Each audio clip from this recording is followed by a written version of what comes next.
June 30th, 1942. 11:30 in the morning, 450 nautical miles west of Bermuda.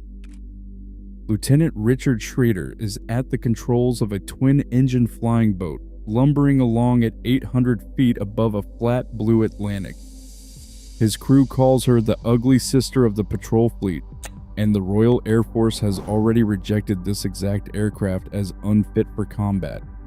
But right now, none of that matters, because a direction-finding station has just fixed a German submarine on the surface charging her batteries. It is U-158, commanded by a Knight's Cross holder, who has already sunk 17 Allied ships this patrol. Schrader dives, salvos his depth charges, and one lodges in the conning tower before detonating underwater. 54 Germans die in the next 10 seconds. The plane that just did that was the broken flying boat the Navy had tried to cancel twice. To understand how broken this aircraft really was, you have to go back to 1936, when the United States Navy looked at its current flying boat, the Catalina, and realized it was already falling behind. The Catalina carried 4,000 pounds of bombs at barely 180 miles an hour. Its guns were light, and its single deck could not fit the radar sets and depth charges that modern anti-submarine warfare was starting to demand. Germany's submarine fleet was growing fast, and Japan was building the largest combat fleet in the Pacific. The Navy needed something bigger, faster, and far more heavily armed. In June 1937, the Bureau of Aeronautics handed a contract to the Glenn Martin Company in Maryland for a single prototype. Before committing to full-size steel, Martin built something almost nobody expected, a 3/8 scale flying model called the Tadpole Clipper, powered by a tiny Chevrolet engine. It flew in December 1937, logged 13 hours of testing, and convinced the Navy to order 20 production aircraft before the real prototype even existed. That real prototype, the XPBM-1, finally flew on February 18, 1939, and it was a disaster waiting to happen. The horizontal stabilizer was flat, the twin tail fins were dead vertical, and the whole tail violently flapped in flight. One assessment said the aircraft was on the edge of being uncontrollable just trying to turn. The Navy seriously considered walking away from the entire program. The fix was simple and almost embarrassing. Martin angled the horizontal stabilizer 10 degrees upward and left the vertical fins exactly where they were. As a side effect, those fins tilted inward, and that accidental tilt became the Mariner's most recognizable feature. For decades, people would look at that distinctive twin tail and assume Martin had designed it that way on purpose. He hadn't. It was a patch job on a plane the Navy had almost killed before it ever carried a single bomb into combat against anyone. Once the tail problem was solved, the numbers on this production aircraft were actually impressive. The PBM-3D ran on two 1,800 horsepower radial engines, cruised near 211 miles an hour, carried up to 8,000 pounds of bombs, and bristled with 850 caliber machine guns across 5 powered turrets. Compare that to the Catalina it replaced. The Mariner was 30 miles an hour faster, carried twice the bomb load, and mounted twice the defensive firepower. On paper, this was no longer the broken prototype from 2 years earlier.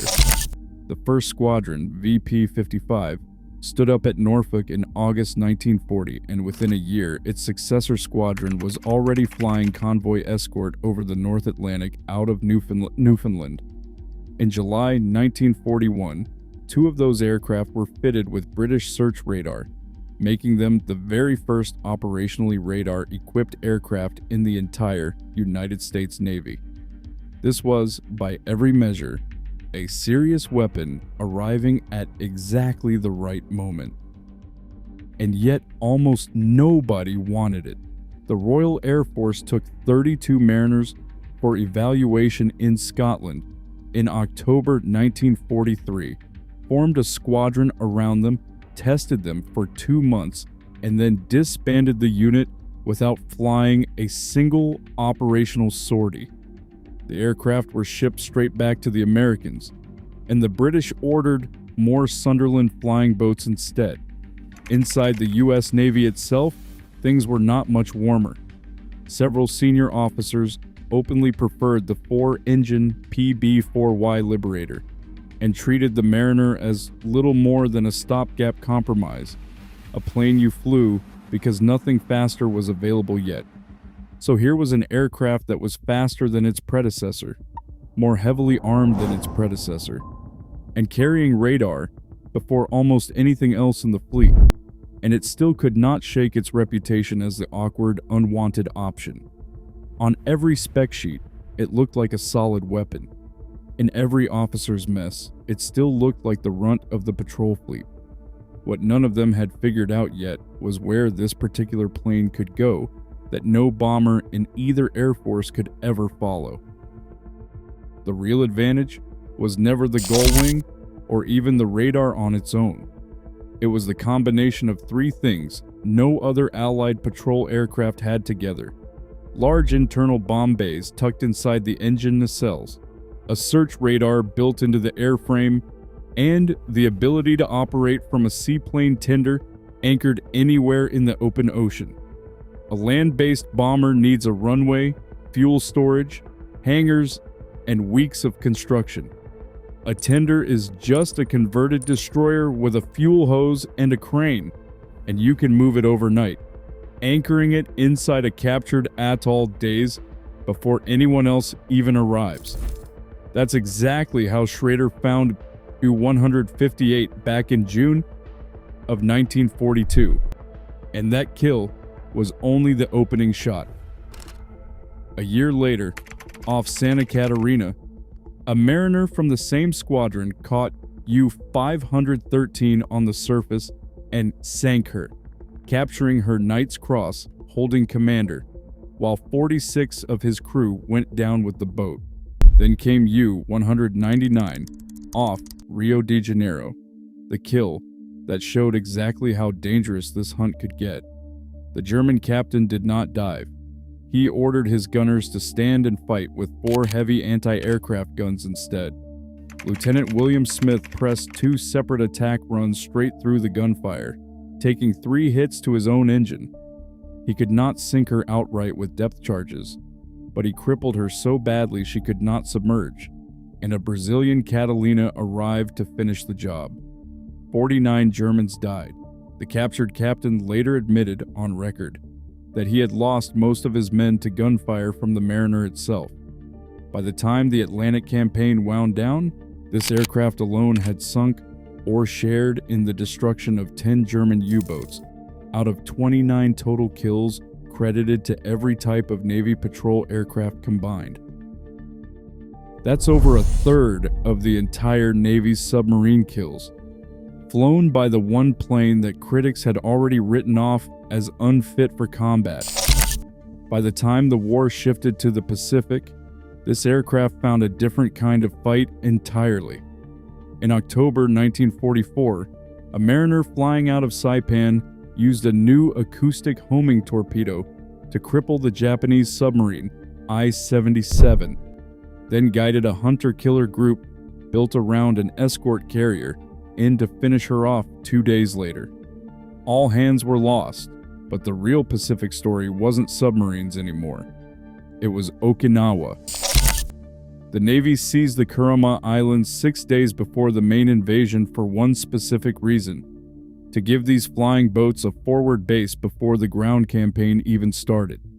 Inside that sheltered anchorage, 15 tenders supported 6 full Mariner squadrons, flying patrols of 600 to 1,000 miles across the East China Sea, the Yellow Sea, and southern Japan itself. The damage one squadron alone could do was staggering. VPB-18 sank 44 ships in just 3 months and shot down 10 Japanese aircraft in the process. On a single day in May 1945, 2 of its mariners sank 4 ships off the Korean coast in one mission.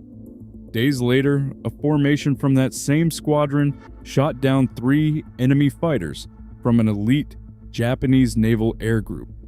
None of it came free. The squadron lost 6 aircraft in those 3 months, half to combat and half to accidents. And then there is the statistic almost nobody mentions. Between April and August 1945, 186 downed Allied airmen were identified as recoverable around Okinawa, and 132 of them made it home alive. Dedicated rescue mariners, flying missions nicknamed Dumbo, accounted for 63 of those saves on their own, with patrol mariners diverting from anti-shipping work picking up 18 more. Add those together, and this one aircraft type saved more downed airmen than every surface ship, float plane, and rescue boat in the entire theater combined. So let's make the comparison this whole story has been building toward. How does this aircraft actually stack up against the 4-engine bomber that was supposed to make it obsolete, the Liberator, and its naval successor, the Privateer? Give the rival its due. It was faster, cruising near 290 miles an hour at altitudes the Mariner could never reach. It carried 12 heavy machine guns across 6 powered turrets, the heaviest defensive armament of any Navy patrol aircraft in the war. Its later variant even carried America's first guided air-to-surface missile ever used in combat. On a spec sheet, the 4-engine bomber wins every single category. None of that mattered when the target was 1,000 miles from the nearest airfield. A Liberator needed a paved runway, fuel storage, hangars, and a defended perimeter, all of which took weeks to build on a captured island. This aircraft needed a tender that had dropped anchor the night before, in water that hadn't even been part of the war the previous week.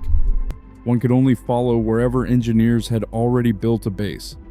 The other could go wherever the Navy decided to put a ship. The kill totals settle the argument. Of every U-boat sunk by Navy patrol aircraft in the Atlantic, this one type accounted for more than the Liberator managed, despite flying in fewer squadrons.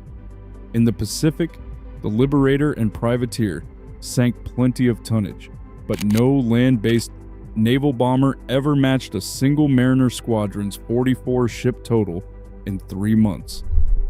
The Privateer's guided missile, for all its sophistication, sank only a handful of ships in the war's final weeks. This aircraft had been sinking ships for 3 years already. A naval officer writing shortly after the war put it about as cleanly as it can be put. This aircraft did what no land-based bomber ever could. It carried a heavy warload out of a base that could move overnight. And that single advantage was worth more than every extra turret and every extra knot the rival ever had. By the time production ended, 1,366 of these aircraft had been built. The Navy retired the type in 1956, the Coast Guard in 1958, and foreign air forces flew theirs into the early 1960s. Today, only one intact example survives, sitting in a museum in Tucson, while the rest lie on the bottom of the Caribbean, the East China Sea, and the Atlantic. The Royal Air Force walked away from it. The Navy nearly canceled it twice. And by the end of the war, it had outsunk and outlasted every single rival ever sent to replace it.